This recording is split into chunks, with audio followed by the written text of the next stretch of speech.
ubicada en el barrio cívico. Este es un barrio que está muy cerca de la Casa de la Moneda, o sea, en el centro de la ciudad. Y me encuentra de hace 3 meses, no, más de 3 meses, empecé con el encierro el 12 de marzo. Desde esa fecha que estoy en casa, encerrada con mi hija y mi marido, y ahora mismo estoy hablando contigo desde un departamento que está al frente del mío, donde me he guarecido desde hace 10 días para poder escribir, porque en casa con la vida doméstica no es tan fácil, pero esto queda exactamente en el mismo barrio. Eh, son varias cosas. En primer lugar, yo trabajo en la relación entre arquitectura y artes visuales desde hace mucho tiempo, desde la manera plástica y también desde la reflexión teórica, y me encuentra la pandemia en un proceso que se alimenta de varias partes. En primer lugar, me pilla la pandemia encerrándome en casa después de muchos meses de haber estado en la calle. Tú debes saber que nosotros en Chile empezamos en julio, la verdad, con el movimiento feminista a salir a las calles. Luego vino lo que se le ha llamado el proceso, digamos, de la revuelta en octubre, y la pandemia me ha pillado metiéndome en casa. Y desde casa, digamos, el trabajo creativo ha tenido varias versiones. La primera es reflexionar en torno a lo que pasa afuera y lo que ha pasado antes de la pandemia y durante la pandemia, lo que ha significado la escritura de esos procesos en un ejercicio cercano a la etnografía, en la cual he trabajado narraciones respecto a lo visto y a lo vivido, desde la afuera, o sea, cuando estábamos en la revuelta y ahora en casa. Y en una segunda lectura me ha pillado trabajando en el término de mi tesis doctoral en arquitectura, y eso ha sido muy interesante porque yo ya reflexionaba las relaciones de la violencia con la arquitectura, eh, desde una violencia institucional, y pues ahora estando en casa encerrada es una segunda interpretación de esos hechos. Es bien peculiar como nos toca a nosotros en el país. Bueno, ya efectivamente a los artistas la pandemia nos golpea doblemente, porque en un país donde en el caso de las artes visuales hay muy poco mercado, eh, estamos dentro del mismo sector informal que muchos otros que no necesariamente están relacionados ni a la cultura, ni a la alta cultura, ni tampoco a la academia. Y particularmente en el caso de las mujeres se vuelve más dramática, porque si ya bien somos menor pagadas, el nivel de cesantía que se está mostrando en el país es mucho más alto. Entonces, indudablemente que la experiencia que nos toca vivir a nosotras tiene dos partes. No, por una, nos pilla en un proceso que comenzó en julio del año pasado de reinterpretación de derechos, de reinterpretación de exigencias que tienen que ver básicamente con equilibrar una balanza que ha sido muy injusta en relación a lo que significan las representaciones en las instituciones, pero también digamos, en limitar el acoso laboral y el acoso sexual que se da en las instituciones académicas principalmente. Y en una segunda instancia, porque esa reivindicación toma nuevos albores, sobre todo al hecho de que la pandemia nos ha vuelto a casa, ¿no?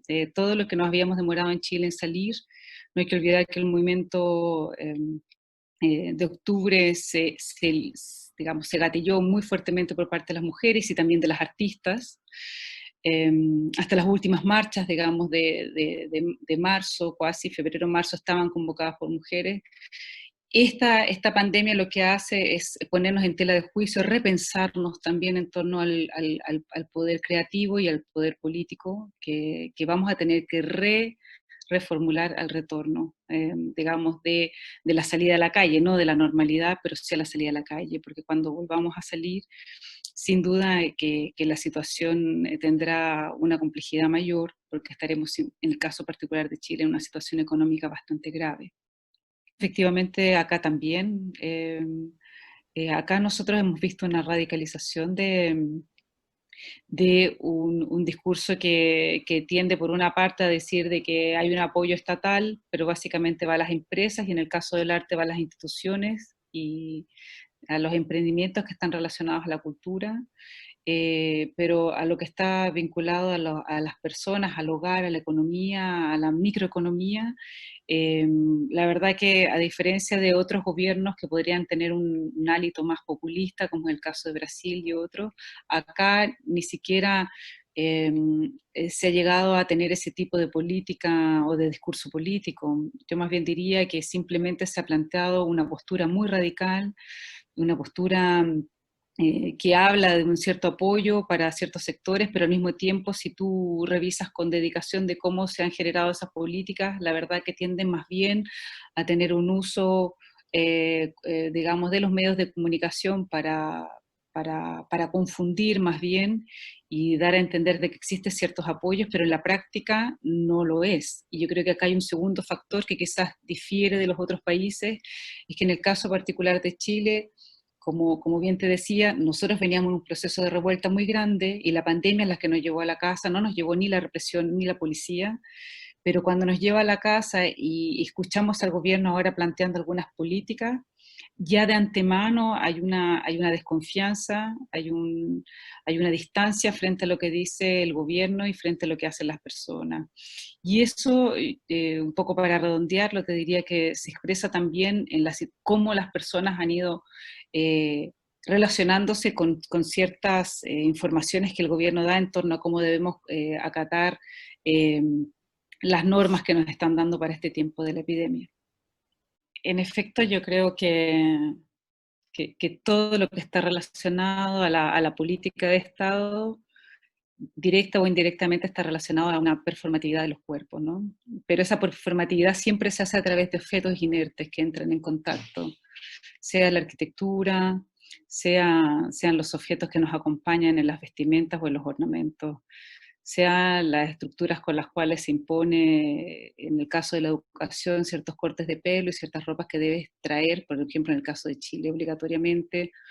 Entonces, obviamente, en la pandemia, el ejercicio de construirse este tapaboca, en el caso de Chile, nos suena bien, bien particular porque justamente a comienzos de este año el gobierno chileno había impuesto una normativa bastante dura, que es una normativa que impedía que las personas nos tapáramos los rostros, porque en Chile es ya una tradición cubrirse la cara, sobre todo la nariz, esta zona, para cuando llega la policía no logre identificarte, ¿no? Porque la policía tiene digamos, un equipo especial de fotodocumentación y también las cámaras de digamos, de la calle tienen alta resolución para poder identificar rostros, ya están puestas esas cámaras.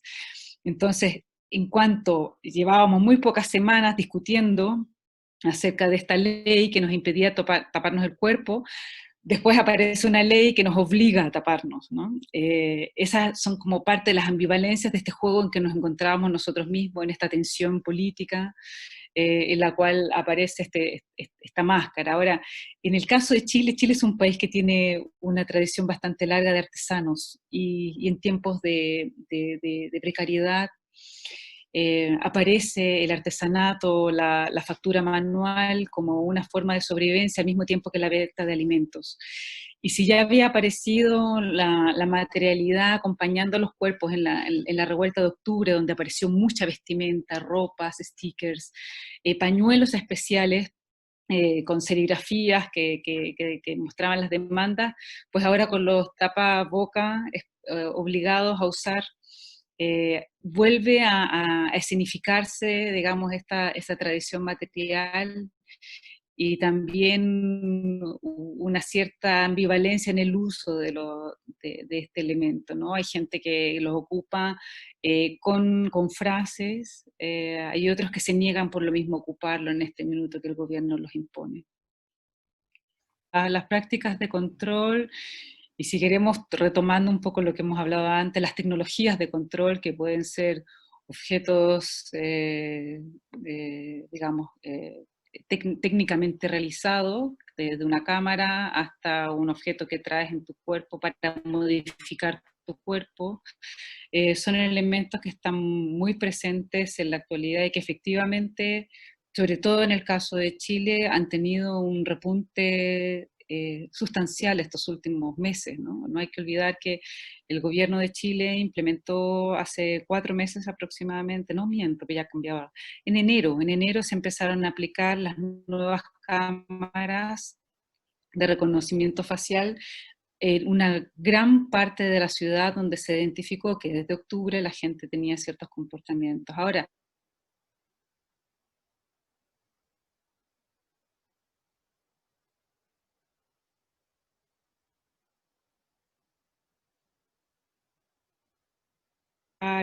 o uno puede ver en la calle, no sé si allá también, pero hay gente que anda completamente cubierta con unos trajes blancos, también juegan un poco con ese anonimato, pero al mismo tiempo resaltan, digamos, yo lo veo de esa forma, no resaltan al mismo tiempo la alta tecnología de control que ha ingresado ya, digamos, como una práctica normalizada. O sea, para que te hagas una idea, cuando uno va a comprar ahora a un supermercado en Chile, o por lo menos en Santiago, la gente va con guantes, gorro, una bisagra de plástico muy grande y abajo el tapaboca. O sea, al menos lleva 4 elementos que antes, hasta hace 4 meses atrás, no los llevaba. Y eso también tiene que ver con la injerencia de los medios de comunicación en extender, radicalizar, digamos, el peligro, pero al mismo tiempo generar nuevas en elementos que se han abierto al mercado, que han generado un nuevo nicho en el cual la gente está dispuesta a pagar muchísimo dinero por el pánico que hay en torno al contagio. Yo veo varias cosas. En la primera instancia, en relación a mi trabajo, a mí me hace mucho pensar, eh, sabes que me escucho el eco, ¿tú no? Sí. ¿Aló? Ahí mejor, ya. Con respecto a mi trabajo, lo que me hace pensar son dos cosas. Primero, que digamos, la soberanía que tienen los estados sobre los cuerpos está directamente relacionado también a la soberanía que logran constituir a través del espacio. Yo no lo logro separar ese ejercicio, digamos, de control y de vigilancia. Si nosotros no tuviésemos en consideración de que la pandemia se logra, y el control de la pandemia se logra hacer a través, digamos, de el ejercicio de dominio del Estado sobre la propiedad privada, ¿no? Sea cual sea tu propiedad privada, pero exige que tú te retrotraigas a un espacio, pero que ese espacio al mismo tiempo cae el dominio del Estado cuando normalmente eso no sucede, eso demuestra una y otra vez, digamos, la fuerza que tiene el ejercicio, digamos, de las leyes, el ejercicio de la violencia legal, pero también, digamos, de la violencia espacial, ¿ah? O sea, los cuerpos no son todas herramientas. Y desde ese punto de vista, yo llego a esa conclusión debido a lo que estoy trabajando en mi tesis doctoral, que está, como te decía, vinculada al ejercicio arquitectónico. Y al respecto, la pandemia lo que demuestra, digamos, son al mismo tiempo la fragilidad de los puntos de fuga que tienen ambos elementos, tanto la ley, digamos, como la construcción espacial. Yo creo que en mi caso particular me deja sumamente pensando, al mismo tiempo, este develamiento que se ha hecho a partir de esta pandemia, digamos, de las fragilidades de la existencia, digamos, de la vida nuda, ¿no? Que se ha expresado con este estado de excepción que estamos teniendo ya hace meses, pero también, digamos, de esta maximización de la vigilancia a la propiedad privada, al espacio íntimo, ¿no? Al espacio que normalmente el Estado no logra entrar, pero por lo mismo yo creo que me queda sobre la mesa esa preocupación en torno a esos elementos que son intangibles como son las leyes y las normativas y cómo es el trato de la comunicación que penetra y que posiblemente largo tiempo va a reverberar en nuestro paulatina retorno digamos, a una vida, no sé si normal, pero a una vida en la cual esto va a dejar ciertas trazas. Sobre todo en el caso de Chile, te tengo que volver a, digamos, a donde más me manejo, pero en el caso de Chile yo creo que va a ser eso mucho más contradictorio cuando volvamos que en otros países, ¿no? Porque nosotros ya llevábamos estado de excepción desde octubre, y en este tiempo se ha radicalizado ese ejercicio, digamos, de la vigilancia. Solo por comentarte, está el ejército en la calle, hay muchas poblaciones del sector sur que están, está el ejército. Hoy día mismo cuando fui a comprar al súper, la policía me detuvo 2 veces antes de entrar al supermercado para revisar, para mirar que yo anduviese con la protección, pero también para revisar mis antecedentes solicitándome mi número de identidad. O sea, ese tipo de práctica de control espacial, ¿no? Y esa práctica de control legal,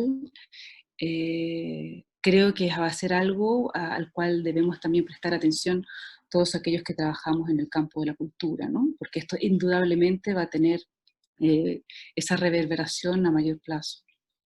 Habría que tomar como premisa que países como Alemania y otros países digamos, del norte antiguo son países en los cuales la cultura es una industria, es un lugar en cual no solo se invierte porque ayuda a leer, digamos, las estadísticas económicas y el desarrollo, sino también porque son lugares donde se produce y se reproduce el capital. Yo creo que esa cuestión no hay que olvidarla. O sea, es una de las tantas vías productivas y económicas. Por lo tanto, cuando el arte, digamos, tiene esa connotación, es una estructura que se extiende a las diferentes escalas, digamos, espaciales y políticas. Un buen ejemplo, solamente para poder darme a entender con más claridad: cuando se crea la Documenta en Kassel, que se hace después de la Segunda Guerra Mundial, se decide que sea ahí para poder también generar divisas, y al mismo tiempo se amplifica, digamos, con una gran cantidad de dinero para transporte y para implementación de espacios culturales, etcétera. O sea, el Estado contribuye invirtiendo capital para reproducir capital. En el caso del arte, indudablemente está vinculado al capital, quizás tanto como otros productos que están dentro del sistema, ¿no? La diferencia radica que en el caso de algunos países latinoamericanos, como en el caso nuestro, por no hablarlo de todo, Brasil también tiene su propia escena, un poco distinta a la de Argentina y la de Chile, pero en el caso de Chile, nosotros efectivamente tenemos una línea de fondos que entrega el Estado, que tú los puedes concursar, pero indudablemente en tiempos de crisis lo primero que cortan es el tema de estos fondos, o se reducen o digamos, se genera algún tipo de cambio en la forma en que ellos se entregan.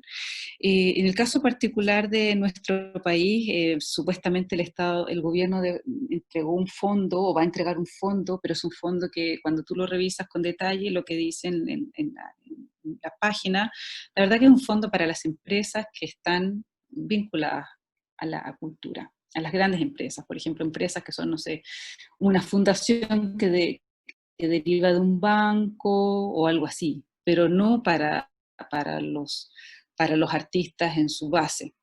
Yo particularmente, y estoy en un caso más curioso, yo trabajaba en jornada completa en una universidad y me acaban de votar en marzo. Yo tenía jornada completa, profesora asociada y qué sé yo, y en este momento estoy en el proceso de judicialización, ¿no? He demandado a esa universidad y estoy en el proceso que se abre el juicio, que está parado por el tema del COVID, ¿no? ¿Y yo de qué me mantengo? Me mantengo en este minuto de lo que me correspondía ¿cómo se dice?, desabucio o algo así, ¿no? Cuando te echan y ahí tienes un porcentaje que se pacta. Y la otra parte de un ahorro que tenía durante el tiempo que trabajé ¿ah? ¿Cómo? Y de eso principalmente ahora. Ahora, como muchos artistas, vuelvo atrás, que no trabajaban en las universidades. Yo tenía hace mucho tiempo que trabajaba en la universidad. eh, Entro, digamos, en ese escenario en el cual básicamente mi forma de mantenerme económica depende de los ingresos que logré tener y ahorrar, ¿no? Y eso le está pasando a muchos artistas también. Bueno, en el caso particular de las artes, me parece eh, una situación muy absurda, ¿no? En Chile ahora se está dando de que hacen inauguraciones de exposiciones virtuales.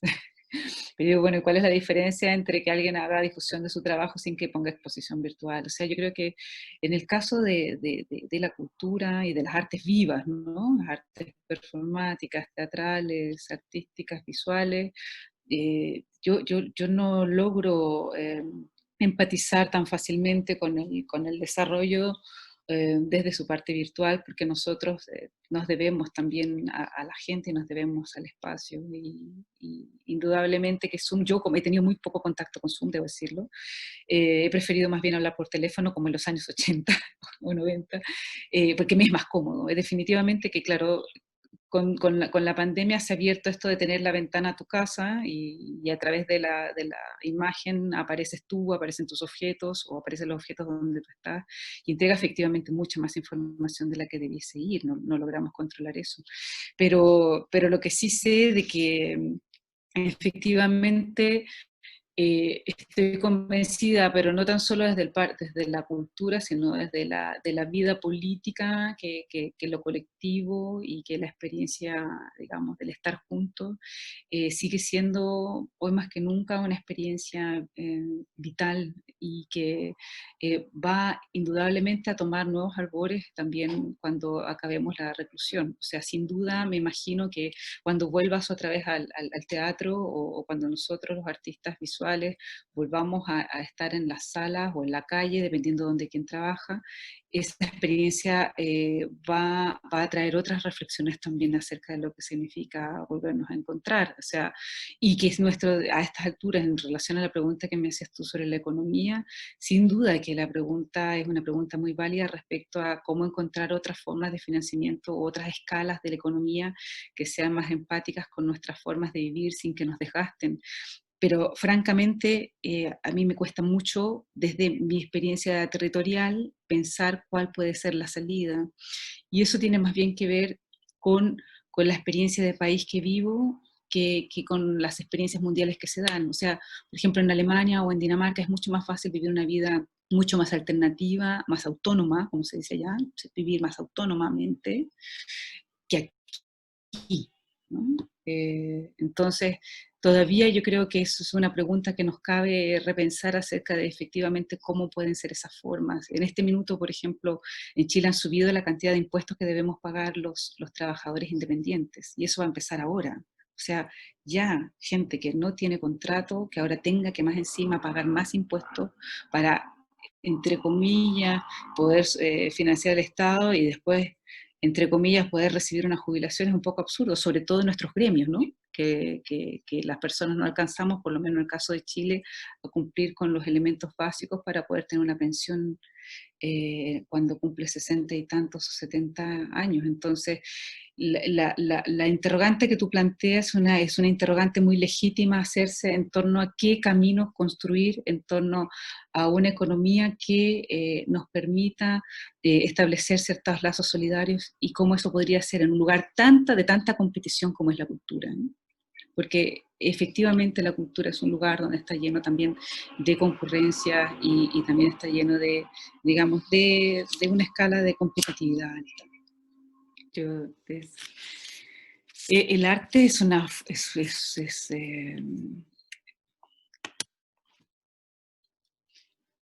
y el arte es una forma de acompañar los procesos de la vida y es una estructura plástica, dinámica, que al igual que la historia ayuda a construir y ayuda a acompañar los procesos sociales e históricos. Para mí el arte tiene que ver al mismo tiempo con una energía vital que permite que se genere una producción la cual tiene que ver con elementos del pasado, pero al mismo tiempo tiene una capacidad extraordinaria y sensible también para imaginar futuros. es una herramienta productiva en el sentido que permite de una forma multiescalar plantearnos interrogantes más que dar respuestas, ¿no? El arte en ese sentido no ayuda a nada, pero sí contribuye más bien a poner preguntas donde muchas veces no existen. Y yo creo que ese ejercicio de interrogar ya es un aporte que ha hecho sobre todo el arte contemporáneo y sobre todo después del año 45, después de la Segunda Guerra Mundial, donde se transforma el arte en una práctica, digamos, que se acerca a lo cognitivo y a lo sensible a partir, digamos, de las formas construidas. Yo creo que para mí, eh, particularmente el arte significa una estructura de hacer, pero también una estructura de pensar y de hacer.